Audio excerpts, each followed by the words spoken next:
Ó, Tá bom. então, a gente poderia escolher um tema. Pode ser socialismo, capitalismo, pode ser o acidente de Fukushima, Eu pode ser o tenho, futuro do pessoal. né, Vocês falaram sobre a vida do pessoal que mora fora do Brasil e o futuro da vida do pessoal que mora fora do Brasil. eu Tem tenho um futuro? tema. Eu tenho um tema. Não, como que vai ser o futuro? Eu acho o seguinte, a gente discutir o passado e o presente é fácil. O mais saboroso é discutir o futuro. Que aí a Com gente certeza. põe aqui a conversa e depois a gente vê se acertou ou se errou. Sobre vários aspectos, entendeu? Inflação, câmbio, crescimento, imigração, se vai aumentar a quantidade de gente que vem para o Brasil, se vai continuar Isso. saindo. O Maes caiu, Não, tô novamente aqui. saiu outro. Foi outro. Saiu um Marco. Eu tenho uma dúvida, né? Que o Sapoia, ele sempre critica a influência da política na economia, seja no Estado comunista, totalitário, ou muitas vezes a democracia faz cagada. E a pergunta que eu tenho, baseado numa coisa que o Sapoia disse uma vez, que eu acho muito bonito, importante não é você ter todo o dinheiro do mundo, é você ter o dinheiro para você ser feliz. Aí eu passo essa pergunta pro macroeconômico, saca? Vale a pena o Brasil ser a primeira potência mundial se a gente tiver que, abre aspas, escravizar os nossos trabalhadores, que nem a China? Não é só na China, não. Viu? Só pra te falar. Eu sei que não é só na China. Bom, Mas vamos lá. Eu tenho uma visão diferente. Qual que é a visão? Eu acredito que para a gente ter liberdade não precisa ser necessariamente essa democracia que a gente vive aqui no Ocidente. A democracia nossa, o que é? Os políticos prometem fazer uma coisa, ganham um voto e não fazem. Na China, o problema é o seguinte, o pessoal tem muito preconceito contra o sistema político da China, mas ninguém estudou o sistema lá. Na China, como que funciona? Lá sobe, não é quem faz promessa, é quem executa o que não prometeu. Então lá o Partido Comunista faz subir quem executou as coisas e não quem promete que fará. Aqui no Ocidente está havendo um estelionato intelectual, né? As pessoas prometem e não cumprem. Elas pegam, contratam o Marte, o Duda Mendonça da vida e ganham a eleição em cima de promessas vãs e não cumprem depois. E outra coisa, a corrupção aqui, como que funciona? Nós estamos vendo que as empreiteiras dão dinheiro para os políticos pagar essa compra de votos via marketing e depois cobram isso via corrupção. Então, quer dizer, o nosso sistema político, como é que a gente quer falar para a China que ela tem que adotar o nosso, se o nosso está todo podre e o dela funciona muito bem? Outra coisa é essa questão de oposição. A gente aqui no Ocidente acredita que a oposição é muito importante. Só que a oposição aqui só faz cagada, pô. Quando o PSDB estava no governo, o PT não quis ajudar a fazer as reformas necessárias. Até a aprovação da CPMF mesmo, o PT foi contra. Aí o PT vai para o governo, o que acontece? Tudo que o PT defendia, o PSDB passa a defender, e tudo que o PSDB defendia no governo, o PT passa a defender, e o PSDB começa a sacanear o governo igual o PT sacaneava. Para que serve essa oposição? Só para sacanear o governo E o PSDB tirou a CPMF. Pois é. Então, quer dizer, quem somos nós para dar lição de moral na China se o nosso governo está tudo atrapalhado? Agora, a questão da liberdade, eu concordo plenamente, nós temos que ter liberdade, mas liberdade de pensamento, ou seja, você tem que primeiro pensar para depois ter liberdade. Você não pode ter liberdade para fazer cagada, igual muita gente quer. O Daniel Fraga mesmo fez um vídeo sugerindo, ele perguntou, você seria capaz de sonegar tributos para derrubar o governo? Quer dizer, ele não falou assim, não, eu não estou cometendo o crime de estimular a sonegação. Mas ele fez uma pergunta, ali no limite, entendeu? Então tem umas coisas que você não pode fazer, ué. Você estimular a baderna, estimular a sonegação, estimular qualquer tipo de crime, qualquer coisa que vá contra a ordem. Você tem que ter liberdade para expressar o pensamento, mas não para denegrir a imagem dos outros, para fazer cálculos. Você tem que ter liberdade com responsabilidade. É a diferença entre liberdade e livre-arbítrio. Lá na China tem um limite, nós aqui temos outros, nós somos mais livres que eles, mas o deles funciona muito melhor que o nosso. Então de repente, não vale a pena. Então não vale a pena a gente abrir mão da liberdade, da qualidade de vida dos nossos cidadãos só para ver o nosso país crescer. Não, nós não vamos abrir. Eu acho o seguinte, não adianta você querer uma coisa que não vai acontecer. Agora, isso também não dá o direito da gente querer impor à China um sistema de governo que eles não querem. Nós vamos fazer o nosso sistema de governo, eles vão fazer o deles. Agora, Galera, o deles é mais eficiente que o nosso. eu vou dar uma saidinha para jantar, mas eu vou deixar a bagaça aqui gravando, tá? A menos que alguma coisa trave, eu vou deixar o controle aqui do vídeo livre para focar quem estiver falando. Aí vocês fiquem à vontade, já eu volto. 5 minutinhos. Tá joia. Almoça devagar, janta devagar, não vai correr não. Pode ficar tranquilo. Olha, só colocar uma coisa em relação a isso. Eu tô preparando um vídeo que eu vou falar sobre toyotismo, né? Basicamente eu vou falar porque assim o toyotismo, né? Porque o toyotismo foi criado pós-guerra, coisa e tal. Ele matou aquela ideia do Fordismo, né? Ele veio mesmo porque eu acho que mesmo que o Fordismo ele incluía o bem-estar, o bem-estar, né? Aquela coisa exatamente. Ele valorizava, não, eu vou pagar muito, eu vou pagar bem para que eu tenha os melhores e que além de eu ter uma excelente produção, eu ainda tenha os meus empregados como eu tenho os meus empregados como meus clientes, entendeu? Exatamente. Aquela O coisa, toyotismo já veio para acabar com o material humano, né? São 16 anos vivendo aqui e eu, no Brasil, estudei administração de empresas, né? E ia me especializar em economia, tudo, mas eu larguei tudo e vim para cá. Enfim, eu quero falar sobre o toyotismo do ponto de vista social. Porque do ponto de vista empresarial e econômico, ele funcionou durante muitos anos.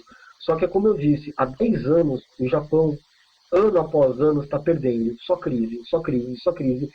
Então, mas por que está claro. Crise aí? Exatamente. Então, por vários fatores. Primeiro, que a Previdência está falida aqui. Por quê? Porque muito velho e pouco jovem produzindo e contribuindo. Tanto que hoje, depois da crise de 2008, nós estrangeiros somos obrigados a pagar o seguro social, a previdência social aqui. Antes não, era opcional. Porque, na verdade, por você ser estrangeiro, você não vai se aposentar. Que nem, no meu caso, eu não vou me aposentar. E esse dinheiro fazer para o Brasil, não, ele vai ficar preso aí? Não, então, antigamente, aí tinha essa obrigatoriedade, entrou a lei de obrigatoriedade, então o que aconteceu? Os brasileiros começaram a achar uma brecha na lei.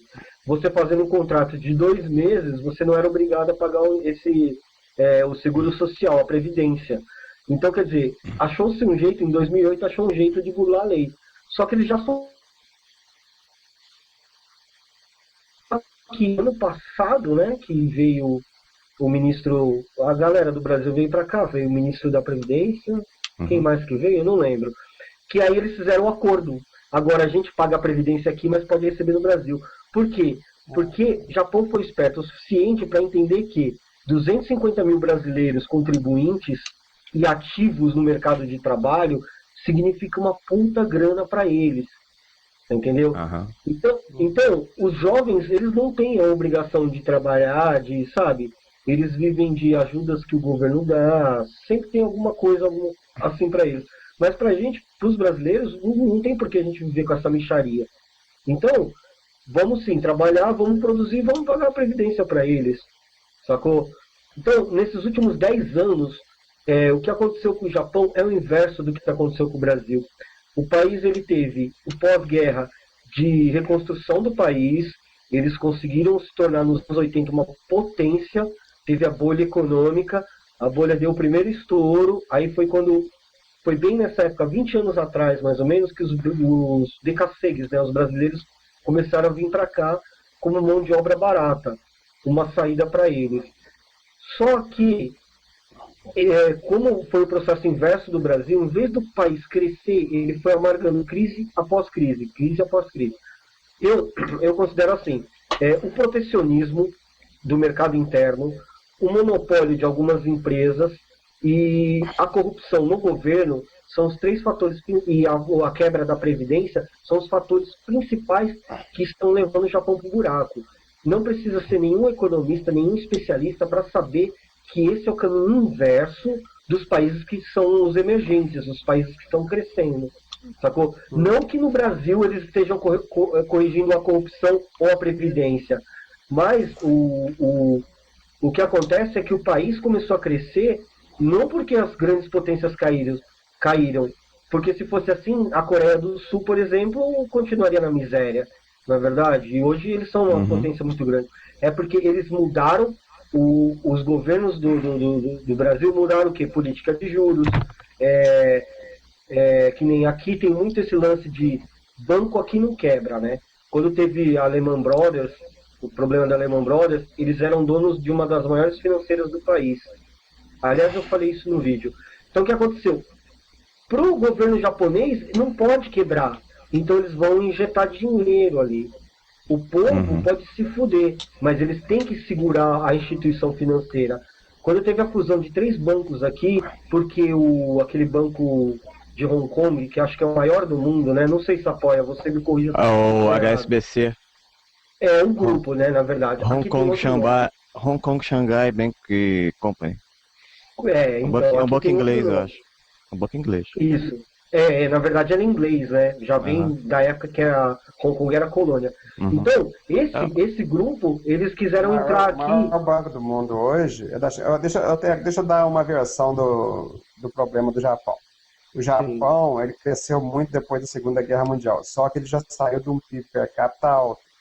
E tem uma barreira para o PIB per capita, que é o PIB americano. Então o Japão saiu, eu não lembro direito, mas de uns 20% do PIB americano e encostou no PIB americano, chegou a 100%. No que você chega no 100%, é como se fosse o teto. Você não consegue passar. Então o Japão chegou no teto, aí as crises, entendeu? Não interessa qual crise, qualquer crise vai acontecer para que o PIB per capita não suba muito. E isso acumulou com o que você falou do envelhecimento da população. Então, o PIB per capita proporcional à população economicamente ativa. Isso segurou, teve o acordo de... Entendeu? Teve algumas coisas que agravaram a situação, o acordo de Plaza, algumas coisinhas. Eu acho que a proximidade com a China aí derrubou o Japão, porque a tecnologia japonesa, o know-how, ele se espalhou aí, você está vendo, para a Coreia, Hong Kong, Taiwan e para a China também. Então, quer dizer, no começo, você explora seus vizinhos. Depois, os vizinhos roubam o conhecimento e começam a concorrer com você. Então, no começo assim dá certo, depois começa a dar errado. E tem mais coisas aí. Então, eu acho que não é questão de governo, de crise. A questão é que não tem mesmo como o Japão escapar. Tem a questão do petróleo, o Japão não tem petróleo. Tem a questão da aposta nuclear que deu errado. Se esse acidente nuclear tivesse sido no Brasil... Todo mundo ia falar que nós brasileiros éramos incompetentes, se a gente fosse igual ao japonês, não teria tido acidente. Mas o problema é que todo mundo tá arriscado a ter um acidente. Agora, esquisito também, rapaz, foi ter feito a usina onde pega a onda do mar, velho. Eles tinham que fazer um lugar mais seguro, né? Não, mas tem que ser feito lá porque precisa de água para refrigerar aqui. Exatamente. Você bombeia a água para cima, velho. Faz um... Mas aqui no Japão não dá, tem que ser nas costas. Todas as usinas aqui são nas costas. Até eu citei, no meu vídeo eu citei 3... Costa tudo bem, mas não dá para você fazer a 50 metros do nível do mar, um pouco mais para cima? Cara, a onda tinha isso de altura? Não, a onda é 10 metros. Não, peraí, gente, deixa eu explicar uma coisa. Em Fukushima, onde teve esse desastre, a onda, ela não derrubou prédios de mais de 50 anos, mas afetou a usina. Então, todo mundo falou não, porque a onda foi muito forte, coisa e tal. No vídeo eu falo a verdade. A verdade é uma. Falsificaram relatórios de segurança.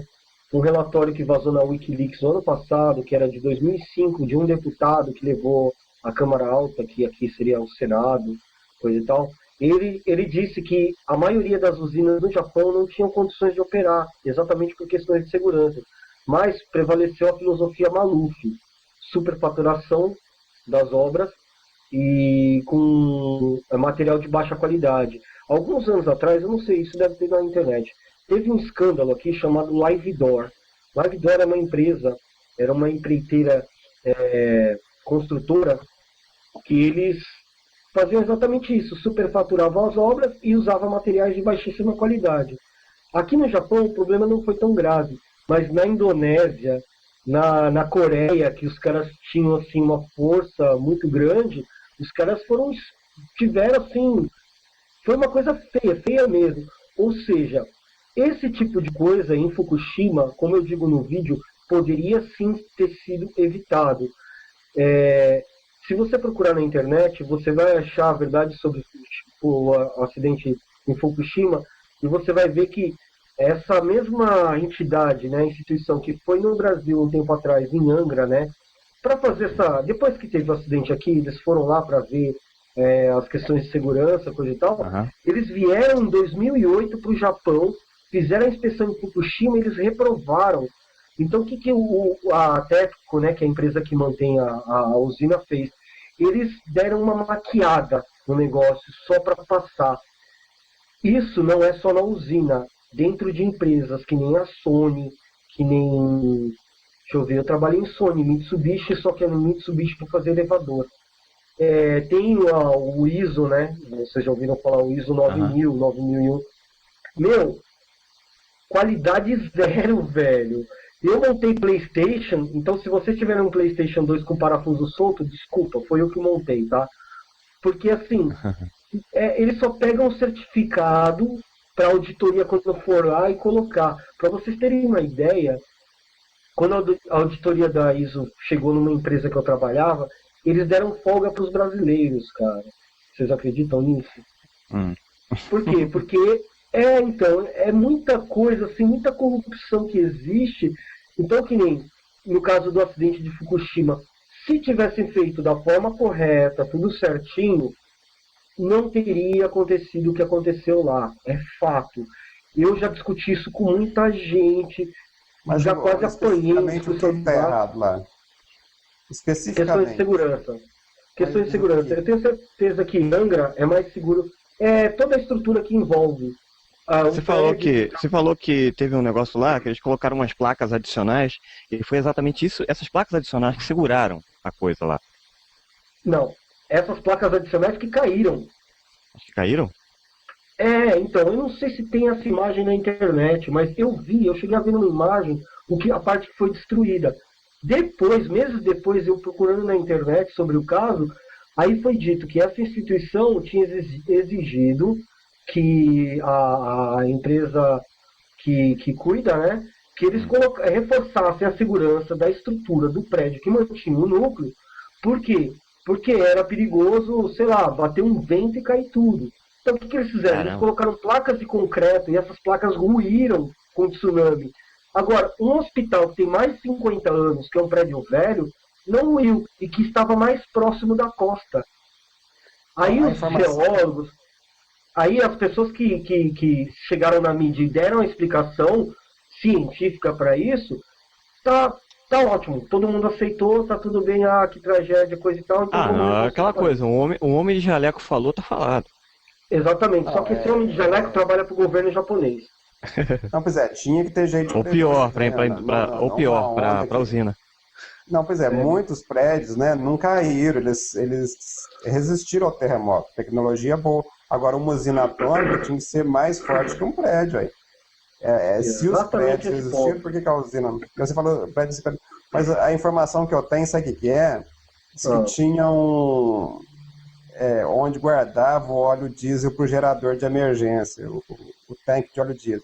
Esse tanque de óleo diesel ele tinha que ficar protegido. Dizem que o de Fukushima, isso aí é informação que eu vi, não sei se é verdadeiro, ele ficou no ar. Então a onda veio e tirou o tanque de combustível do gerador.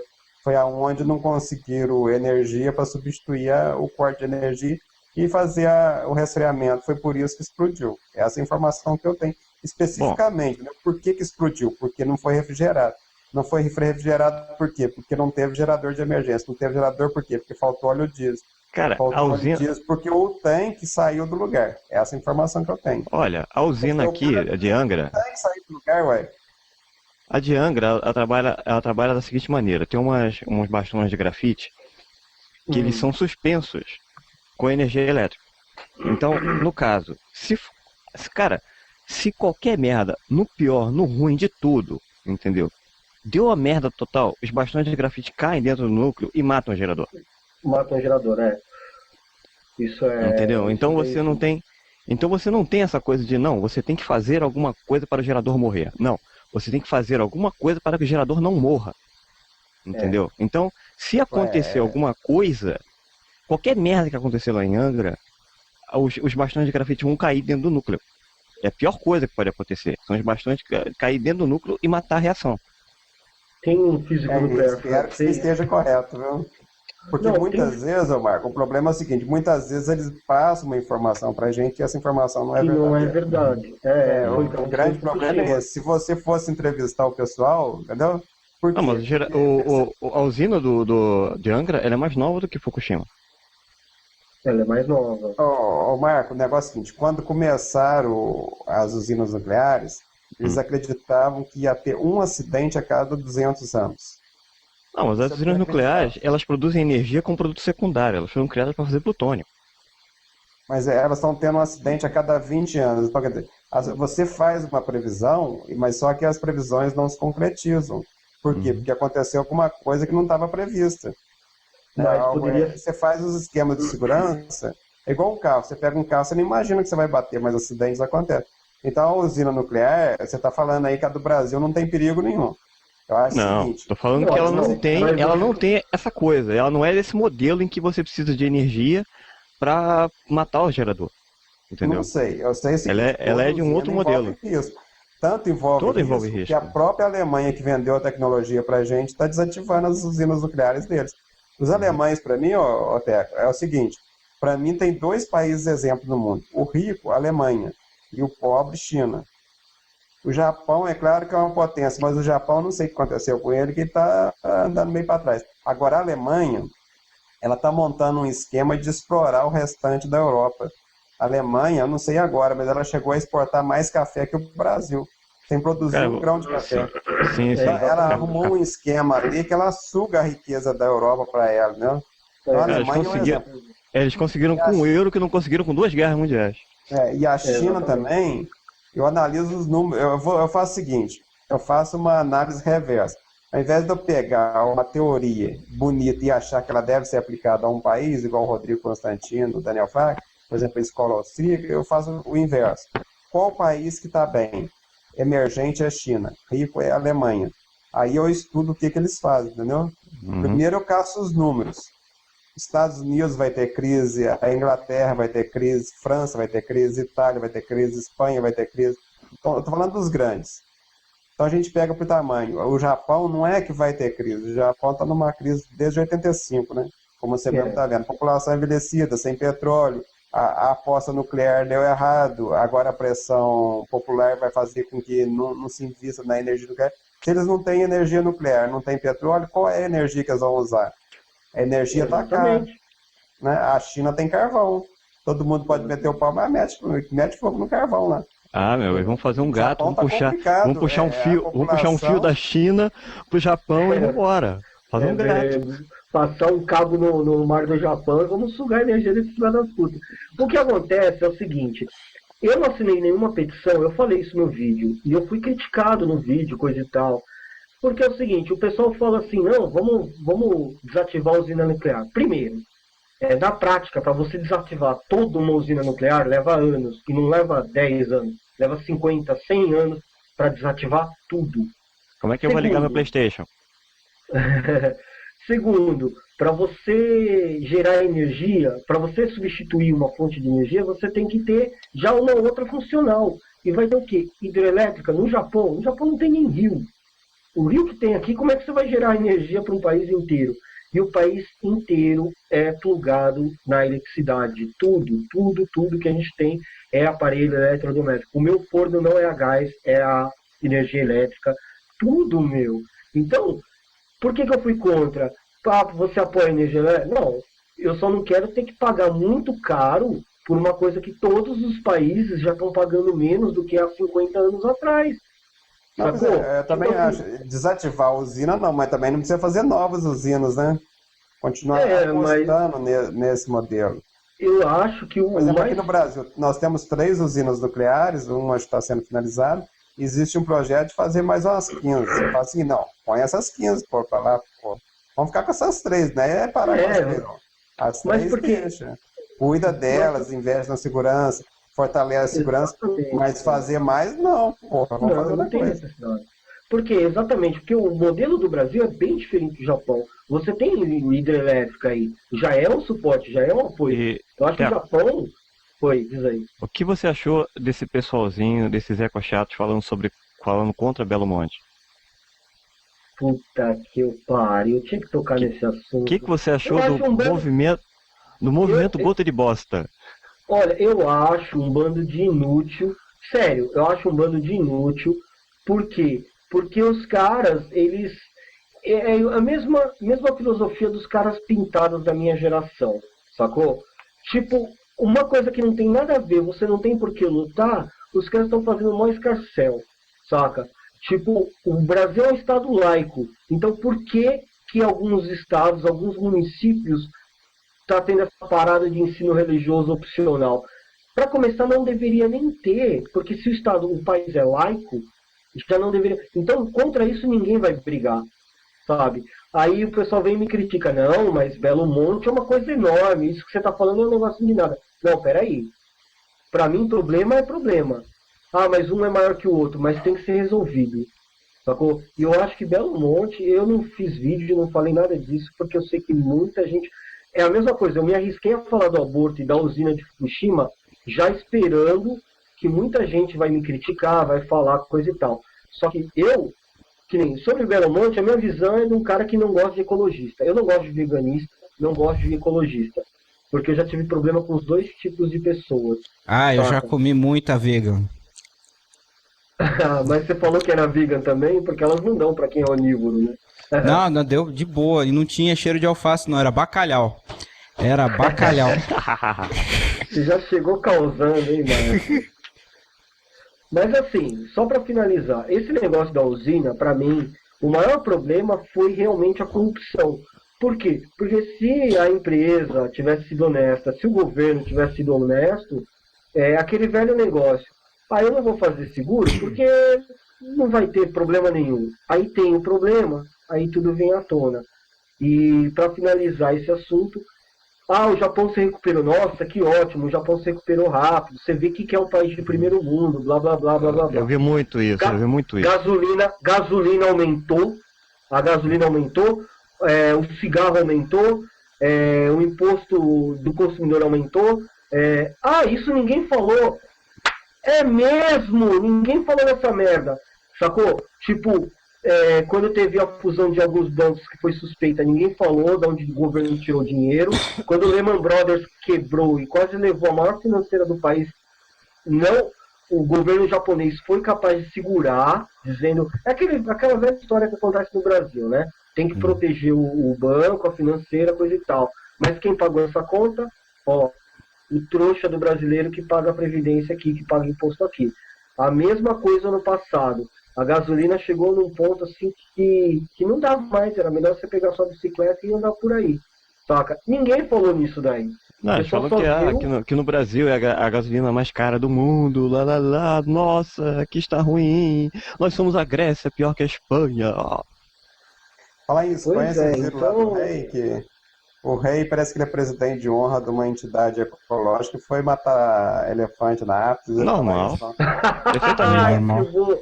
Aí Perfeitamente chegou, foi normal. escondido, aí chegou lá, quebrou a bacia, rapaz.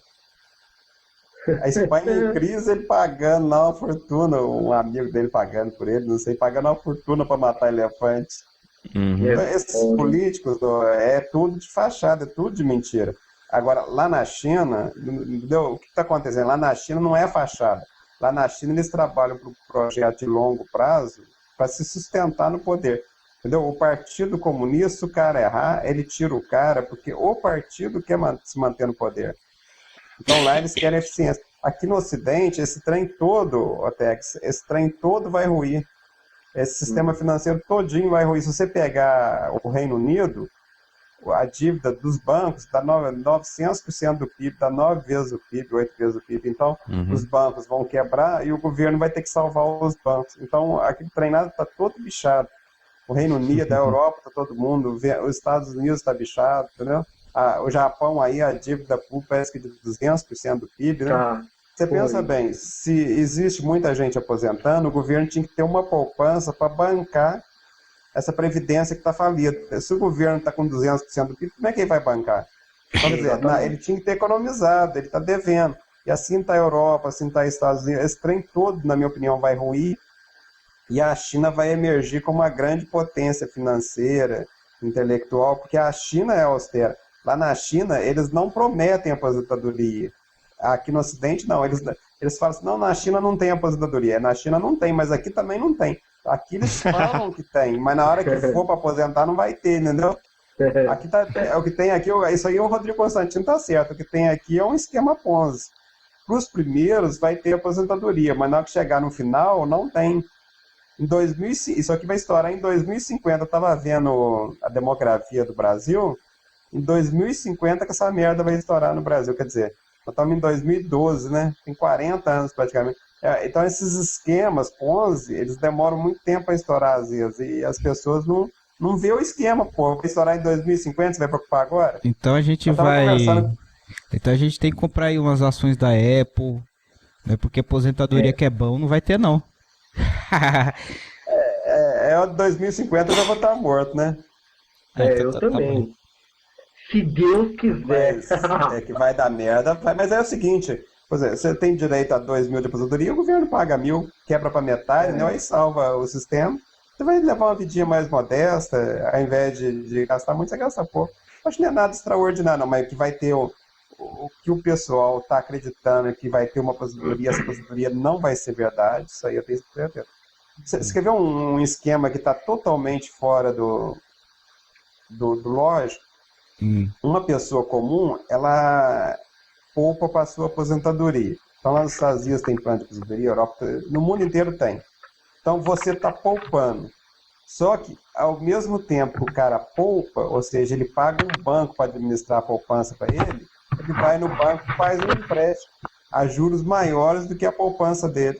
Então, quer dizer, o banco está ganhando dele nas duas pontas, no lado que ele poupa e no lado que ele faz empréstimo. E tem um fundo japonês... E é muito mais justo o cara, para pegar a poupança dele e pagar a dívida, pô, não dever nem secretário do banco, nem devedor, ele não pagaria. Olha, tá rolando um terremoto aí no Japão, velho. Caralho. Caraca. Não tá não. Ah, então tá de boa. Eu não quero perder... Eu não quero perder... Oi, diz. Tem um desses fundos de pensão administrados aí, cara. Os caras estão sendo acusados de terem perdido, acho que eram uns 2 bilhões de dólares do pessoal da aposentadoria. Aí foi que o governo congelou o pessoal e já estão investigando mais outras aí, cara. Pois é, isso daí foi foda, cara, porque a mídia aqui não relatou, não falou quase nada. Eles jogam uma notinha assim, tá sendo investigado, coisa e tal, beleza. Aí você começa a pegar em sites, em fontes de notícias externas, tá ligado? Aí você começa a ver a sujeirada. Quando eu falo pro pessoal, vai buscar sobre a verdade sobre Fukushima, você não vai achar nada em japonês, porque foi banido. Foi deportado um jornalista britânico, porque na época no Japan Times, ele começou a soltar umas paradas assim que não era muito certo. Ele foi deportado daqui. Isso é porque o Japão é democracia, velho. É parlamentarista e o cacete, lero-lero, né? Imagina se não fosse. O problema é que as informações que não são interessantes, elas são banidas no mundo inteiro. Né? Exatamente. Que vai um negócio, ó, lá na Argentina, uma questão interessante. A Cristina Kirchner está brigando com o Clarim. Se você pegar a nossa mídia aqui, todo mundo dá razão para o Clarim. Ninguém dá razão para o governo argentino. Claro que não. Mas alguém já viu como que foi a questão? Como que se deu? O Clarim, ele é... Clarim é o Globo de lá. Hã? Clarim é a Globo de lá. Mas o Clarim apoiava Nestor Kirchner. Enquanto o Nestor Kirchner dava dinheiro para ele, né? Igual aqui. Em que o Nestor Kirchner negou uma concessão para eles começaram a fazer oposição. Então, quer dizer, o cara, se você me dá dinheiro, eu te apoio. Se você não dá, eu faço oposição. É uma a liberdade da imprensa. Foi o lance da concessão de uma TV, não foi? Não. Porque eu lembro que tem a TV também. O Clarim, ele tem uma TV. O grupo Clarim tem uma TV. É o seguinte, o Clarim apoiava o Nestor Kirchner e o Nestor Kirchner ia dando as coisas para ele. Só que o Nestor pensou o seguinte, bom, eu estou dando muita coisa para esse cara, e aí eu vou ficar na mão deles. Então, a gota d'água eu não sei. Eu sei que chegou uma hora o Nestor Kirchner prometeu que ia dar um trem para eles, e depois não deu. Aí no que não deu, eles romperam com o Nestor e começaram a falar mal. Aí a mídia toda ela se une para montar um lado só. Ninguém Cara, dá esse lado. a imprensa é assim, cara. É a diferença entre imprensa e publicidade. A publicidade só fala de você se você pagar. O jornalista só fala bem de você se você pagar. Outra coisa interessante, a imprensa, em lugar nenhum do mundo, ela quer um governo forte. Então, por exemplo, lá na Argentina está um lado só. Eles não gostam disso, porque eles querem o governo e a oposição mais ou menos equilibrado para que a imprensa seja o fiel da balança. Aí ela ganha dinheiro dos dois lados para fazer essa mediação. Se, por exemplo, aqui no Brasil o PT está muito forte e não existe oposição, como que a mídia vai ganhar dinheiro mediando esse conflito? Não tem como. Então eles tentam detonar os governos fortes de todo jeito. Eles não gostam de jeito nenhum. É interessante, então, o que acontece na Argentina? O povo inteiro apoia o governo e a mídia mete o pau. A mídia aqui do Brasil. Bem por aí. Eu tenho um vizinho meu que é argentino, né? E ele fala que porque ele é casado com uma brasileira. E ele fala assim, esse Clarinha aí, a base dele foi feita no lobby e na politicagem, sacou? Tipo, ele fala, ó, vocês reclamam da Rede Globo, mas todo país tem uma Rede Globo, cara. Aqui, por incrível que pareça, é estatal, NHK. Nos Estados Unidos é a Fox News. Nossa, Fox, na Inglaterra não tem a BBC? Mas é bem por aí. Sapó, eu queria, não sei se pode mudar o assunto, quero dar uma virada meio radical. Eu queria que vocês aí, que estão no Brasil, me falassem uma parada sobre monopólio e protecionismo, cara. Porque aqui, a exemplo do Japão, eu não sei se vocês sabem, mas o presidente da Nissan Motors é um brasileiro, ele chama Carlos Ghosn. Ele foi ex-presidente da Renault ou da Peugeot? Eu não lembro. Renault. Renault, isso. Ele tirou a Renault da crise, né? Ele tirou a Nissan na época. Tirou inclusive a Renault de São Paulo, botou no Paraná. Botou no Paraná, por questões de imposto, logística, tudo isso daí, né? Enfim. A mesma coisa ele fez aqui no Japão com a Nissan. A Nissan, cara, vergonhosamente perdia até para Mitsubishi, para vocês terem uma ideia. A Mitsubosta, né, como a gente diz aqui. Alguém tem carro da Mitsubishi? Não. Ah, bom, porque eu ia trollar muito, porque o carro é um lixo, né? Aqui ninguém tem essa porra. Mas enfim.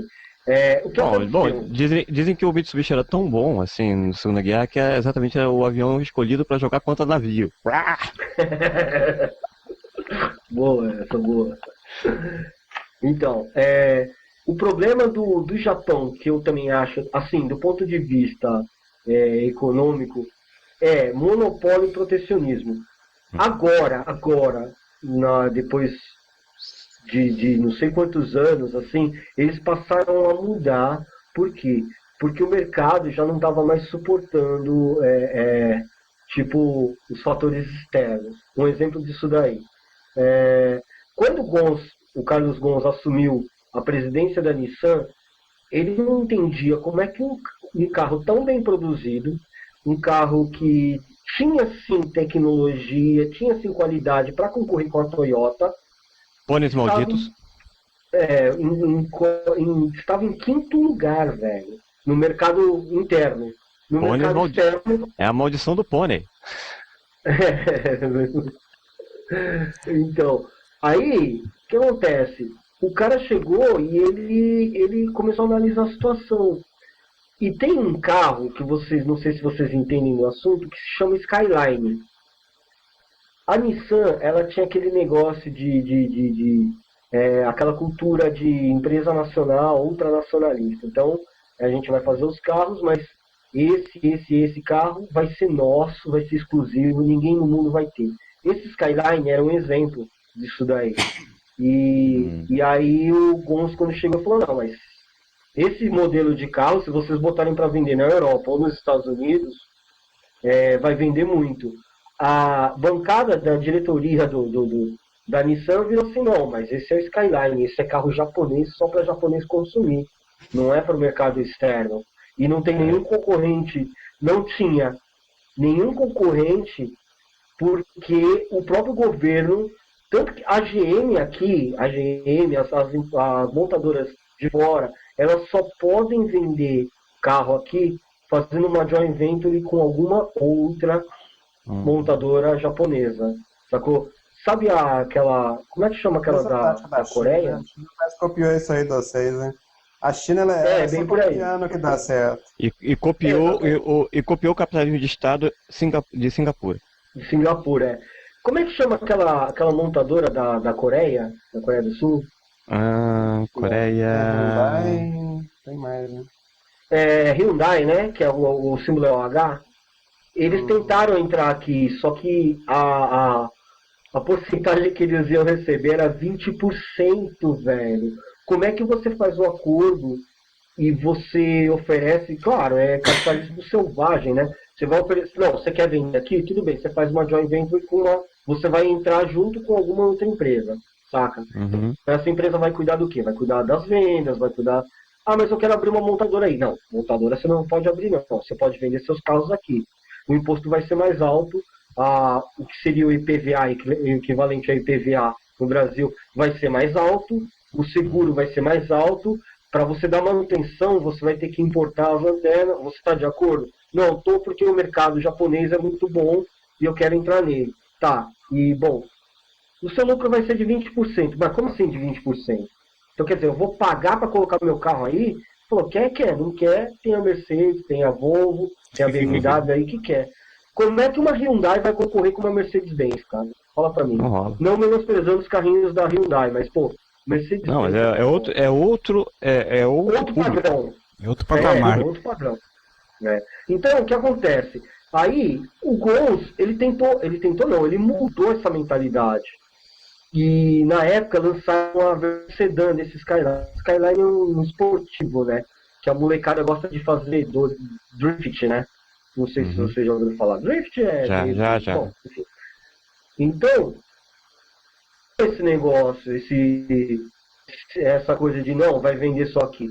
Aí eles encalharam, a Nissan aqui no país encalhou com esse sedã de bosta, que o sedã é caríssimo e é uma merda. Eu mesmo fiz test drive, o carro é uma porcaria, saca? Não parece sedã. Os caras, a concepção era fazer um sedã de luxo. Você anda no carro, parece que tá andando num esportivo, que tremia tudo, tá ligado?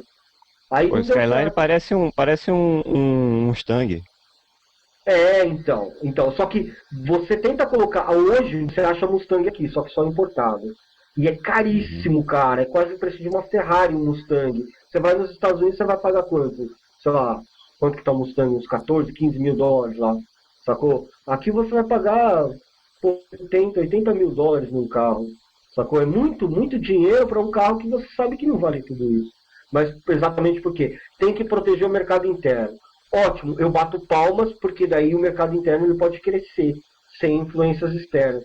Porém, só que no meio de uma crise, várias lacunas aí não estavam sendo preenchidas. E o Gons, ele tentou mudar isso de que forma? Vamos vender carro para outros países. Ah, mas esse carro serve... Não, vamos vender qualquer coisa que os caras quiserem comprar. Olha a jogada que o cara fez. O cara começou a vender Skyline, Silvia e esse sedã para todos os países. No primeiro ano que o cara conseguiu mudar a mentalidade desses caras, na Austrália, 2 veículos da Nissan foram considerados carro do ano na Austrália, sacou? E emplacaram 3 anos seguidos. Eles desbancaram a Toyota em vários lugares da Europa. Tá vendo? Isso é a coisa que a Nokia não quer fazer. Ela não quer vender o que a gente quer comprar. Exatamente. Então, o que acontece? O cara ele mudou essa mentalidade e aí eles começaram a perceber que porra, então peraí, vamos ver, o cara tá certo, né? Deu certo. Conclusão, tá mordendo a traseirinha, tá mordendo a traseira da Toyota, cara. Os caras tiveram lucro. Sim, e se não desse certo, a culpa é do brasileiro. Não, mas você vê, o currículo dele, ele já tinha feito a Renault sair de uma crise fodida, né? Quando ele entrou na Nissan, muita gente, muito economista, muito empresário criticou, cara. Só que o que ele fez na Nissan, que eles consideram um milagre, né? O milagre do Gons, né? Que eles falam por aqui. E aí o cara se tornou uma lenda aqui. Ele é um puta de um administrador fudido, um cara que deu uma volta assim. Agora, o segundo exemplo que eu quero dizer é... a minha empresa, vocês vão rachar o bico da minha cara, eu tenho umas coisas que... A minha empresa, porque vou explicar como é que funciona a telefonia móvel aqui. É assim, você não pode comprar um smartphone ou um aparelho de celular e simplesmente em qualquer uma das 4 operadoras ir lá habilitar. Não. Você tem que ir na operadora e comprar os modelos que eles têm disponíveis lá. Saca? Mas por exemplo, o iPhone. O iPhone só saiu para uma operadora. No final do ano passado que liberaram o iPhone para outra. Sacou? Então, tipo assim, você fica preso a uma operadora. Eu gostei do iPhone, só que a minha operadora é outra. Não. Se você quiser usar iPhone, só por aquela operadora. Por outra, ninguém vai habilitar. Sacou?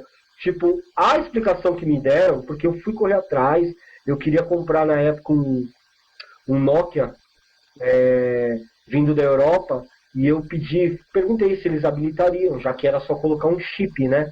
Aí falou, não, a gente habilita, você pode usar, só que a internet você vai pagar a parte. Eu falei, você tá louco? Ninguém mais paga a parte internet.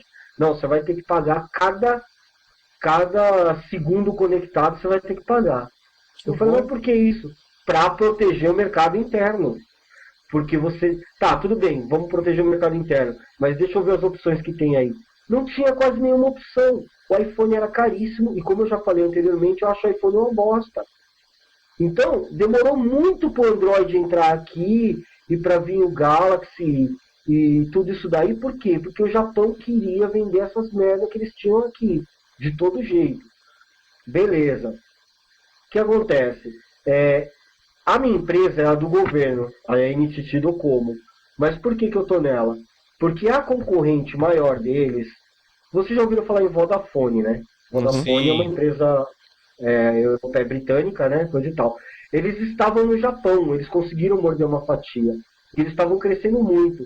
Só que no auge, muita gente aqui falou que a Vodafone quebrou, faliu. Mentira, né, velho? Nada a ver. Veio uma empresa sul-coreana chamada SoftBank, você pode procurar no Google, e comprou os direitos da concessão da Vodafone. Pagou assim, tipo, coisa de... acho que por mais de não sei quantos milhões aí de dólares para poder entrar no mercado japonês. Conclusão, os caras dominaram o mercado japonês. Eles compraram a concessão e compraram a exclusividade de vender iPhone aqui, velho. iPhone e iPad. Tá ligado? Então... Passaram... Agora... Diz aí. Passaram um rodo no mercado só porque eles tinham a maçã da moda. Exatamente. Eles conseguiram fazer coisas assim que você fala, puta sacanagem, velho. Então a gente ficou refém na mão desse monopólio dos caras. Ótimo. Só que por que o governo, diferente do Brasil, por que o governo não interviu? Porque o próprio governo é um monopólio. Eu tenho... A minha operadora é a do governo, é a NTT. Sacou? A minha internet é da NTT. Mas eles dominaram o governo teve esse monopólio durante muitos anos. O que aconteceu? Ficou muito atrasado o Japão em relação a smartphone, a telefonia móvel. Quando eles viram que o vizinho aqui, Coreia do Sul, estava explodindo no mundo inteiro, primeiro, a Samsung em produção de aparelhos. Segundo, a própria SoftBank, que começou como uma empresa de telefonia móvel, e hoje é uma empresa que tem, por exemplo, na Austrália, se eu não me engano, é financiadora, não sei aonde aí é banco, saca? Tipo, os caras explodiram. Agora, por que a Docomo, a NTT, resolveu liberar isso? Porque o mercado estava parado, velho. Você ia para a Europa, para os Estados Unidos, ou até mesmo para o Brasil, cara. Você tinha tecnologia em telefonia móvel melhor do que aqui. Estou dizendo hardware, tá ok? O hardware. Então, dava raiva de você morar no Japão. Cara, também não é assim não, entendeu? Não é assim não. Eu pego meu telefone, entendeu? Eu conecto ele no cipó mais próximo. Não. Mas a diferença, Marco, é que, acredite ou não, até que os smartphones chegaram primeiro aí do que aqui no Japão. Aham. Cara, não tem nenhuma empresa japonesa investindo em smartphone. A única que teve coragem foi a Sony. Mas todos os Sony saem como Sony Ericsson. Então, quer dizer, eu acho interessante proteger o mercado interno. Só que quando isso cria um monopólio que vai impedir do país crescer, não tem fundamento nenhum, cara. Saca, eu já vi muita gente falar de monopólio e protecionismo, mas eu vivi isso na pele, cara. Eu acho isso nocivo demais, cara. Eu não acho que você tem que proteger o mercado interno por vaidade econômica. Chauvinismo, né? Tipo, vamos defender. Chauvinismo. Que nem aquela história lá da Abis, que os cara acham que o governo tem que parar de usar software gratuito e de qualidade pra ficar sustentando empresinha. É, exatamente isso. Então, eu queria saber a visão de vocês aí no Brasil em relação a isso. Porque aqui é aquele negócio, capitalismo selvagem. Só que brecou demais, cara, demais. Porra, eu vim ter smartphone ano passado, dava raiva, que meu filho foi pro Brasil e teve um primeiro que eu, cara. E olha só, aqui foi interessante como fizeram o tal da privatização, né? Que venderam a coisa toda, lá. Agora é o seguinte, se você quer, beleza, vamos liberar a telefonia. Tranquilo, puxa seus cabos aí. Certo. Mas e a estatal? A estatal fica, puxa os seus cabos. Uhum. Você bote dinheiro, você coce seu bolso e faça a estrutura. Pode fazer, manda ver. E você, Sapoia? Ué, estranho, rapaz. Como diz o Nilton Cardoso, acho que é uma faca de dois legumes. Todo mundo faz um pouco. Agora a quantidade que deve ser feita que é o problema. Um pouquinho todo mundo faz. Tem uma tal de curva de aprendizado e é interessante você pegar uma empresa e proteger ela para que ela adquira no começo. A Petrobras aqui no Brasil tem que encomendando um monte de coisa para explorar o pré-sal. No Brasil não existe empresas que são capazes de produzir com eficiência igual tem no mundo. Então protegeram aqui, criaram um mercado para o Brasil para esse trem. E o que eu penso, pelo menos, é que vai com a curva de aprendizado, o Brasil vai se tornar capaz. Eu acho que em alguns casos, sim. Agora, a proteção para a informática no Brasil foi uma tragédia. Isso aí, para mim, a minha tese central para tudo na vida é o seguinte: não tem nem preto nem branco, entendeu? A vida é colorida. É igual a escola austríaca. Não é você pegar a escola austríaca e falar que ela não serve, mas também não é aplicar ela a tudo. É você usar sempre as coisas com moderação, em determinados casos sim, em outros não. Marcos, Então, você dá uma procurada na notícia da Abis para passar pro Sapoia, só para ele ver. É o mesmíssimo discurso do tempo do Sarney, cara. Com certeza. Não, e pior, tem um cara lá que é o tal do presidente lá do tal de... fez sei lá o que, não me lembro agora. Uma federação lá de empresas de software, e que ele tinha sido candidatado a deputado em 2006. Aí ainda tem um blog dele ativo não, assim, online e tal. E foi bem interessante, porque aí fizeram uma pergunta lá a respeito de como que ele encarava o software livre, isso em 2006. E ele respondeu, não. Mas, né? Tem que o governo pode desenvolver, entendeu? Desde que a gente use. Esse é o problema, cara. Eu acho que assim, tem que proteger sim as empresas, o mercado interno, coisa e tal. Mas se for impedir o crescimento do país, porque em alguns casos ele vai impedir sim. É fatal. E que nem o Sapoia citou sobre informática. O Brasil era para estar muito, muito à frente de muita gente. Mas, porra, tinha que deixar um pouco, sei lá, o mercado externo dar uma pressionada. Não, você pode estabelecer cota, mas você não pode estabelecer monopólio. Exatamente. Eu falo isso, tem muito empresário aí que quer me matar, né? Se eu falar isso, Daniel Fraga me mata, né? Porque fala aí que vai ser difícil. Ele não vai mandar ninjas atrás de você.